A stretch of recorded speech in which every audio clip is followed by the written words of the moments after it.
Greetings and salutations to our fine podcast audience. Welcome to episode 140. We made it. We did. We did. Can y'all ever believe that we'd have done 140 of these? No. I could say that at every I episode. did after 139. Okay. Yeah, I believed Good at for that you. point. At that point, I think I said after the last one that I was going to let the audience know if we made it, and we did make it. We We did. did. Every We did single make day. So we make So. it. All right. Well, if you're new to our podcast, thanks for joining us. My name's Jason. This is Ed over here with some really good posture. This is Nathan over here. I decided I needed to sit up. Yeah, I you saw did. a recording of it. You and did. I was like this. And so I was like. Ed's been intimidated by his own posture. I thought my posture's been terrible. So he's sitting up real straight, and to. I'm trying. So we're gonna have. So those of you who are listening on the podcast apps, Just watch. imagine us sitting up very straight. And slowly my posture will go back. Yes, down. we'll sink down in these chairs as we talk. So You know, but- I miss the tables. I'm gonna say that. Miss the I miss tables? the tables. Mm. I miss the There's a tables. table. I feel more There's- exposed. He's talking They about can't those- see it, but there's a table. he's over talking about here. those bistro tables that we Yeah. used to We sit. can Oh, sit you up like high. to lean on them. Yeah, I feel a little more exposed. I know it's been like 70 episodes at this point since we're Yeah, I on, know. but You're thought just I'd now bring- telling I me thought this, I would Nathan? bring it up. I thought I would bring We it can up. bring them back. Yeah, we could. Would that help? That the was posture? interesting. Let's move right on now. All right. So we got another question, as we often do. We got questions. Well, we got questions. We got good questions, and we're trying to answer them in ways that help us to think and live like Jesus in our world. And so today we got someone who is anonymous. I don't know who asked this question, but they did identify themselves as being new to the podcast. Thank you for listening, watching, whatever you do. We're glad you're here. Here's their question. I'm new to this podcast, and I have also been listening to some of your messages, like past sermons, Gotcha. all right? I went back a few years, and you did a series called The God I Wish You Knew. One of you referenced a quote in that series that said something like, what you think about when you think about God is the most important thing about you. And that really stuck with me. I know that I have some wrong thoughts about God that you all are helping me sort through. But what I'm wondering is this. What is a significant thought that you've had about God that you have changed over your time in following Jesus? I really enjoy the podcast and the messages, and they say, thank you. Well, you're welcome. Thanks for thanking Wow. us. So That's a really good question. I was impressed with the question too, so very impressive. That gives me thinking. So what is the significant thought you have had about God that has changed over your time in following Jesus? Who wants to go first on that one? Because that's a personal question, really. Mm-hmm. Stuff that we've changed over time. I will say this. I have come to believe, and this is about the question that you asked. I've just come to believe in, I'm 47 years old now, and I think, because of my experience so far, that I will realize if I get to live another, 30, 40 years, that some of the things I think about God now, I have grown past as well. I kind of think what I've kind of been convinced of is if God really is God, then I'm probably not ever going to have all of my thoughts all click and all be correct about Him all the time. It's this work in progress. So even the things that I think I have figured out now, Yeah. hopefully will be in a state of growth and figuring it out and development and maturity, hopefully, by the time that I'm, done with this body. And then so I think for me up to this point, I would say, I used to think that God was more interested in certain things than I do now. And what I mean by that is I got real focused on God really cares about this. Mm-hmm. And then I would get really focused on this. And in doing that, I was neglecting a lot of other things. For example, growing up, I was really, because I think this is my background, I was taught that God really cares about your morality, your being good and not sinning. And He's really watching that, kind of like a Santa Claus kind of deal. Mm-hmm. He's really concerned about that. And if you step out of that box, you step out of the line, whatever he's decided is the line, then you and him are not good, and you got to figure out how to get back inside that box. And that was really God's number one concern with me and with other people. And so I got real focused on being right and doing the right things and not sinning, which then also made me think about really pay a lot of attention to people that I thought were also stepping outside of the boundaries. And it got kind of, it led me towards some self-righteousness, I think. It led me to some dark places that I don't think actually helped me to live in the way of Jesus, in the way of love, probably as much as I should. And it also caused me, I think, to see God as not necessarily for me, but really against me, looking for opportunities to, catch me doing wrong. And I've changed a lot of those images of God that I used to have. That was the first one that came to my mind. I don't know if y'all have had some of the same kind of. Yeah, I was thinking about I had a thought when you first asked the question, and I was listening to your response, and the idea you had of, hey, I'm going to constantly be changing, I think that's been my experience as well. Although I wouldn't say everything I think has changed. What has changed is God is way more, which makes sense if he's God, an infinite being. He's way more multifaceted. Yes. Than I had him with a very flat personality. If I'm completely honest, there was one side that I saw, I thought that was the major side, and I just didn't know as much. And over time, I think that personality. Now, some things I was just wrong about. I was just wrong. I used to really think God, in very much the way you did, it was almost an on-off thing. There were some doctrinal things, and that's the way I would say it, that God absolutely cared about. You either had, and it was a yes-no question. If you had it right, he was for you. If you didn't have it right, he was opposed to you. And, that's sort of the way I saw him and I saw the world. And it's interesting when you see the world that way, it affects how you treat other people. You talked about self-righteousness, that was part of it, but it's also a lot of, there's a lot of hypocrisy in your own life that has to get covered up. I'll say there has to be. Yeah, that's what I learned. Yeah, for me, there's a lot that you don't want to talk to people about, and that you have to cover up, because you know for yourself you're not as clean on those things as you claim to be. So that's gotten, that was my first thing. I do think the longer I live, and hope, I think on into eternity, because God is infinite, I will continually be learning things about this being that is so immense, greater than I am. That is fascinating. I do think, I had an answer originally to the thing, and the more I think about it, the biggest thing that has changed for me is the character of really understanding that God is love, and that's never changed. That doesn't change. Even though I knew that verse, God is love, it's the idea that God is love, and he is absolutely for every human on the planet, and has always been, and his heart toward us does not change no matter what we do or don't do, is a little hard for me to grasp, because there aren't people like that. That's right. And so you wind up squeezing God into a people mold and trying to understand it. And I'm now at the point I understand that's the way he is, and it has helped me to relate to him. Some of the bad ways that it caused me to relate to him when I thought of him more in people terms was I wasn't near as dependent on him as I should have been. In fact, that's my latest learning is I am a really, really independent creature who wants to be more independent, and that the independence itself, the desire I have to do lots of things in my life without depending on God, or even cooperating, not even depending. There are things I certainly can do by myself, but anytime I do them with God, it's better. It's better. Yeah. Even if I didn't feel like I needed it, when I just say, hey, I'm about to do this, would you do it with me?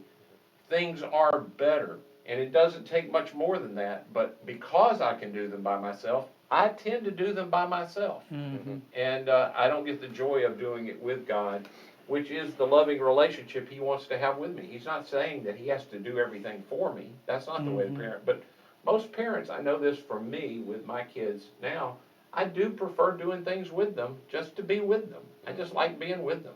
Yeah. So Yeah. that's one of my current learnings is I am really, really stinking independent, and it's really, really hard for me to get over my independence. I fight it all the time. I like your word multifaceted, because I think that was the idea that I was trying to say earlier that I don't know if I articulated it very well. And what I was trying to say was, I think for me, and I think this is true because we are finite and God is infinite, it's so easy, I think, for me to get hyper-focused on what I think God cares about most, because I only have a limited capacity. But what I'm learning more and more is that, no, God can care really a lot about that, and also about this, and also about that. Yes. You know, like things, God cares about your sin and getting you to heaven.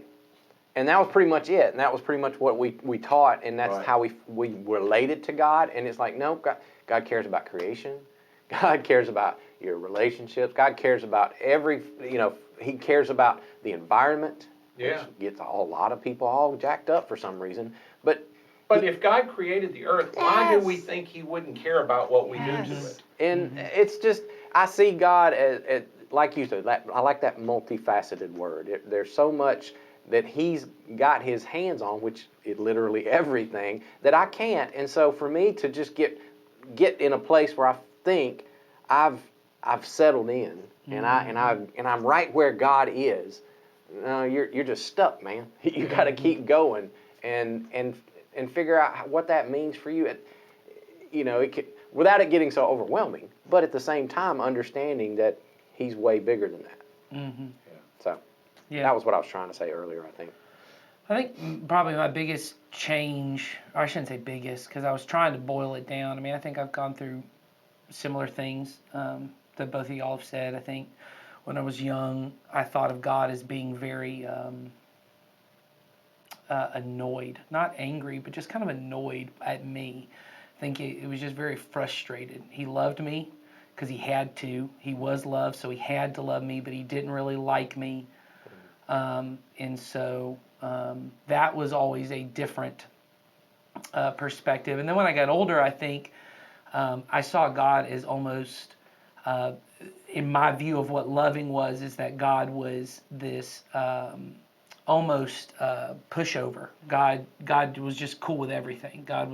He loves everybody, so He's just kind of cool with everything, and God's never angry. God's never upset about anything. He's just very, what gentle means is nothing really rattles Him. God doesn't really get too upset about anything. And I think the thing you guys have said about multifaceted is good. I think the word I would have used is, I've never thought of God as being emotional, but I think over the last 5 or 6 years of my life, seeing that God is emotional, that God does get angry, that God does get sad, that God is joyful and happy, and that He experiences just He made us in His image, so the variety of emotions that, He's pained by things, and He's anguished over things, and He feels all of those kind of things, and we certainly see that in Jesus, that's a different aspect of Him. I think what I was going to say is the biggest, I don't think it's biggest, it's just maybe current, is that God is more patient than I thought, and not just patient with me. I think a lot about, there's a verse in either 1st or 2nd Peter, I know it's Peter, where he talks about that God is not slow to act, and then he said, as some consider slowness, which I think about, Peter's trying to make sense. You all think God is really slow because you're like, why isn't God dealing with this? Why isn't God making this? Or why isn't Jesus coming back quicker? Why isn't all of these things happening? And realizing that what we think is slow and what God thinks are slow are two different things. Yep. That God is, I can't remember who it is, but it's a Japanese evangelist who refers to God as the 3-mile-an-hour God. That's the speed of walking, that we're often running. And I think it's interesting, I think in our world we tend to think of our impatience and our inattentiveness and our lack of attention spans and distractibility as being a modern problem. But obviously, Peter says, you guys think God's slow, and he's not. It's just a human trait. And I think trying to see that God is, the things I think are very urgent that we at church might go, we got to create a program for this right now. We got to do something about this right now. God's like, well, we'll get there. I'm already working on that, Yeah. guys. And that God's process is a slow process, and I'm thankful for that, because I think if I would have known everything I know now about God when I was 5, I think it would have been overwhelming. 2, I don't think I could, because I think it's a slow cooking process. I do think that's true. And I think what you just brought up, Nathan, for me, I also have learned that recently, probably in the last 5 to 10 years, and the experience because what the question asker said, what you think about God is important because it reflects how you relate to Him and others. For me, learning that about God has taken so much pressure off of me and brought me a measure of peace that I don't think I was able to have before then. And I'll relate this to the way that I viewed my ministry back in the early days of, when I was fresh out of college and I was, raring to go and I was going to win the world for Jesus. And nothing wrong with that, but it led me to some urgency that I think caused me to run ahead of God many times and put the pressure on me to make things happen. And I'm getting to the point in my life where I'm fully okay with, if God chooses to just use my time in what He's called me to do, to just start a little something that, or plant a little seed or start a little spark of a fire that in 100 or 200 years then becomes something greater and bigger. Kind of like He said, the kingdom of God starts, like a small seed, and then it grows to the greatest plant. If that's what He decides to do with my lifetime, and I don't ever see the full fruits of that, I'm okay with that. Or if you're not the one who's going to plant the seed, or whatever, you're the one. Well, I might be tilling the ground. I don't know. I think there's a way in which, at least for me, in my ministry career, there's a feeling of I want to be at the start or the end of it. Yeah. I want to be the one who had the idea and God inspired me, and then hundreds of years now they'll look back and say, if it had not been for that first generation to have planted the seed, or if it's now we're harvesting and we're getting this, you get to see it all happen. I may be the one who just came in and no one even remembers. I'm just watering the garden, because I think a lot about in that thing of we're going to win the world for Jesus, and honestly I think that's kind of in this kind of youth ministry culture. That's the way you capture young people, is all of us can go be Martin Luther King Jr.'s. There's a problem and all of us could go be that, but with forgetting that there really is, even in the history of the civil rights movement, there, you mentioned John Perkins on Sunday, there are a lot of, but there really is only one Martin Luther King Jr. John Perkins is influential and did a really important thing, but in the success-oriented way our culture is, he's the icon of that movement. But what we know is Martin Luther King Jr. grew up in a church. His dad was a pastor. Someone pastored to that man. Someone created the community. Someone taught in that Sunday school hundreds of years before. They weren't planting seeds. They were just fostering the community in which, and that's the nature of which God grows things, is you never know what part of the process. Your job is to be faithful. Yes. And that's the part I think I have so often missed, is that's my impatience, is I want to see a result from this instead of I just show up and do my job. Well, I was thinking while you were talking about it, Jason, because about the early onset, because I think all of us have been at that place. I have been at that place too, where you want to know that you've done something that mattered. It's just a human thing, which had caused me to draw finish lines that were in fact not finish lines. Right. So you call. Let's count how many baptisms we have. Or in some cultures, it's let's count how many decisions got made for Christ, or how many rededications. And what I know now to be the case that I didn't know at the time is none of those are finish lines. They're often starting points and restarting points, and most of us have multiples of those in our walk with Jesus along the way. It really is a long, slow process. Saturday in our discipleship meeting, Nathan used Eugene Peterson's phrase of, it's long obedience in the same direction. Mm-hmm. That walking with Jesus is long obedience in the same direction. And if I can help people get a long obedience in the same direction, and I played any part in that, even if Yeah. it's just I opened the door for them to have the meeting, or That's right. you know, or I was just there and it was another person and they didn't really notice me. They helped me, I helped them, all of that kind of stuff. I agree with you. That's where I'm at now. I used to not be there at Yeah. all. And where we are just talking, to bring it back to the question, the topic we're all talking about, it all flows out of how we view God. Yeah. That's right. You know, who we view him to be, and really who we are, Yeah. you know, through that lens. And I think I can speak for these other guys, and if you've watched this podcast any length of time, you've also heard us say this: anything that causes you to see God and looking through the lens of Jesus, you know you're probably on the right track. So just to sort of get at bring that to a close, that question that you asked, you know, how do we view God and how that affects the way we live? Anything you can do in your growth and maturity along your journey to keep the lens of Jesus be the thing that you look through to figure out who God is and what he's like, you're not going to go very wrong on that one.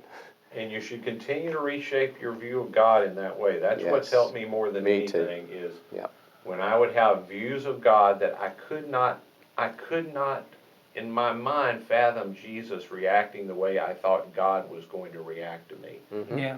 That I go, well, those can't be right. If Jesus wouldn't interact with a human being the way I think God would interact, I'm wrong. I'm just Well, wrong. Jesus trumps whatever else. Whatever view I have, Whatever because view I have. He is the perfect He is. representation. In He fact, is. the reason for him to come, yes, salvation and him paying, all of the stuff that took place on the cross, which is multifaceted, and that could be a long discussion of all that took Yes. place on the cross. It's not just one thing.